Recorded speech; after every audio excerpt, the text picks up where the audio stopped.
இப்போ ட்ரெண்டிங்கில் இருக்கிற இளநீர் பாயாசம் எப்படி பண்ணலான்னு பார்த்துடலாம். அதுக்கு இளநியோட வழுக்க வேணும், அப்புறம் கொஞ்சம் நட்ஸு, நல்லா திக்கான பால், அப்புறம் தேங்காய் பால்.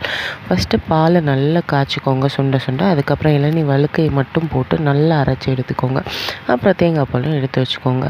பால் நல்லா சுண்ட காய்ச்சிட்டோம். இதுக்கு நான் ரொம்ப கம்மியாக தான் சுகர் போட்டிருந்தேன். பிகாஸ் அந்த வழுக்கையிலே நல்ல ஒரு இனிப்பு இருந்துச்சு. ஸோ சுகர் பார்த்து போட்டுக்கோங்க. அதுக்கப்புறம் நம்ம அரைச்சி வச்சுருக்கோம்ல, பால் நல்லா சுண்டி வரட்டும்.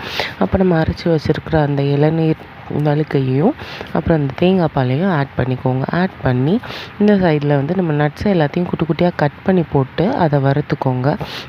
அப்புறம் கொஞ்சம் ஏலக்காய் பொடியும் போட்டுக்கோங்க. போட்டுட்டு கொஞ்சம் தனியாக இளநீர் வழுக்கையை வெட்டி இந்த மாதிரி வச்சுக்கோங்க. அதையும் போட்டு அதுக்கப்புறம் ரொம்ப கொதிக்க விட வேண்டாம். இதையும் போட்டு டக்குன்னு இறக்கிட்டா சூப்பரான இளநீர் பாயாசம் ரெடி. நீங்களும் கண்டிப்பாக ட்ரை பண்ணி பார்த்துட்டு எப்படி இருக்குன்னு சொல்லுங்கள். எங்கள் வீட்டில் ரிவ்யூ சூப்பராக இருக்குன்னு தான் வந்துச்சு.